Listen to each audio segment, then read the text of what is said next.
જય શ્રી કૃષ્ણ વાલી મિત્રો, હું તેજેન્દ્રભાઈ સાવલિયા, મંગલમ વિદ્યાલયના સંચાલક શ્રી. બાળકના આનંદનો ઉત્સવ એટલે વાર્ષિક મહોત્સવ. મંગલમને દ્વાર અવસરનો ઉજાસ લઈ શાળા પરિવાર એક વાર્ષિક મહોત્સવનું આયોજન કરેલું છે.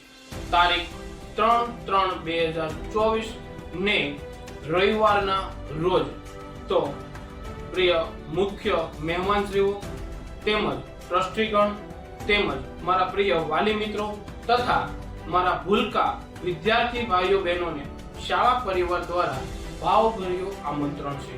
ફરી એકવાર તારીખ 3/3/2024 ને રવિવાર સાંજે 4 કલાકે સહજાનંદ ફાર્મ, સિલ્વર ચોક, પુણા ગામ આવવાનું મિત્રો ભૂલશો નહીં. જય શ્રી કૃષ્ણ.